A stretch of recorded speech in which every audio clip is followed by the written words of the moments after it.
Rasputin, the peasant who walked into the heart of the Russian Empire.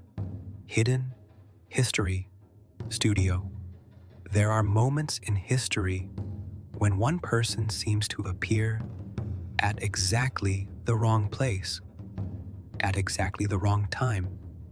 Grigori Rasputin was one of those. He was born far from the palaces of Russia, in a remote Siberian village where life was ruled by frozen winters, farming, religion, and survival.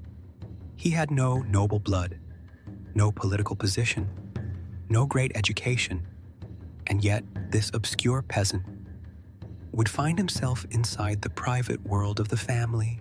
He would become a trusted advisor to an empress, a hated figure among politicians, a man surrounded by stories of miracles, scandal, manipulation, and murder. And when he finally died, the empire he was accused of corrupting would collapse only months later. But was he really the man who destroyed Russia? This is the story of the strange rise and violent fall of Grigori Rasputin. Chapter 1. The Boy from Siberia.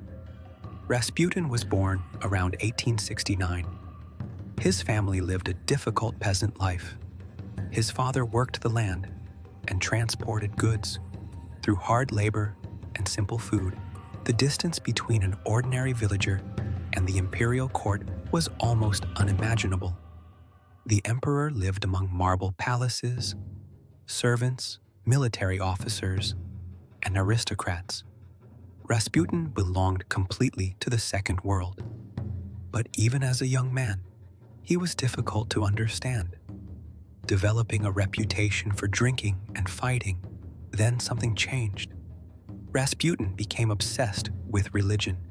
He abandoned the ordinary rhythm of village life and became a wandering pilgrim, moving between religious centers. For years, he walked across Russia. He prayed, he fasted, he listened to people, and gradually, people began listening to him. He possessed presence. Soon, stories began to spread. Some believed he could heal. Others claimed he could understand the hidden suffering inside a person's soul. People believed in him. Chapter 2. The Road to the Palace. By the early 20th century, Rasputin's reputation had reached the upper levels of Russian society. The aristocracy was fascinated by mysticism. Alongside this modern world existed a powerful fascination with prophets, spiritual healers, and supernatural signs. Rasputin fit perfectly, but the most important door had not opened yet. That door belonged to the Romanov family. At the center stood Tsar Nicholas II and Empress Alexandra. Behind the palace walls was a terrible secret. Their only son, Alexei, suffered from hemophilia. A small injury could become a life-threatening emergency. Alexandra was terrified. Doctors could offer little.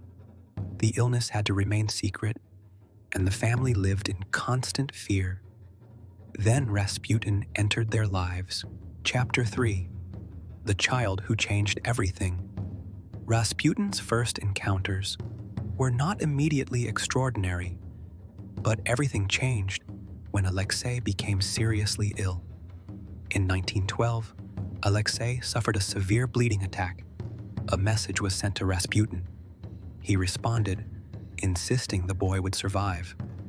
Soon, Alexei's condition improved. To Alexandra, this was not coincidence. It was a miracle. She became convinced that Rasputin had been sent by God to protect her son. Alexandra trusted Rasputin, and because she trusted him, he gained access to the imperial family, crossing a social barrier that almost no one else could. Chapter 4. The Man Behind the Rumors. Rasputin's influence created enemies immediately. He drank heavily and spent time with women who admired him. The public saw a contradiction, a holy figure associated with scandal and rumors. People invented explanations.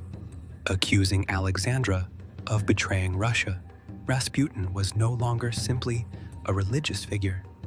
He was a symbol. To his enemies, he represented everything corrupt about the Romanov regime. Chapter 5. When Russia began to break. In 1914, Russia entered the First World War. Crowds filled the streets with patriotism, but optimism didn't last. The army suffered enormous losses. Weapons were inadequate. Food became scarce. Nicholas II made a disastrous decision to personally take command of the army. Alexandra was left with responsibility at home, and Rasputin was closer to her than ever. His advice reached the Tsar, causing government instability. To many, Russia was fighting a war, while the government was trapped in palace intrigue. Everyone saw Rasputin standing near the throne. Eventually, some members of the aristocracy decided that Rasputin had to die. The conspiracy was led by the wealthy prince Felix Yusupov. Chapter 6. The night Rasputin died. In December 1916, Rasputin was invited to the Yusupov palace, lured into a basement room under the plan. According to Yusupov, poisoned food and wine were prepared, but it appeared to have no effect. The conspirators panicked. Eventually, Yusupov shot Rasputin. The legend says he survived, rose, and tried to escape before being shot again. His body was thrown into the freezing river. Chapter 7. The Empire Falls. Rasputin died in late 1916. Months later, Russia exploded. Food shortages became unbearable. Workers went on strike. The Romanov dynasty suddenly came to an end. Nicholas II abdicated. The killers had murdered him to save the empire, but it collapsed anyway. Epilogue. The man who became a symbol. Who was Rasputin? A saint? A fraud?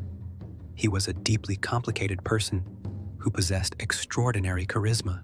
He did not single-handedly destroy the empire. Russia's collapse had deeper causes: war, food shortages, political failure. Rasputin became the face of those problems. This has been Hidden History Studio. Sometimes, the darkest secrets are not hidden in forgotten places. They are hidden inside the people closest to power.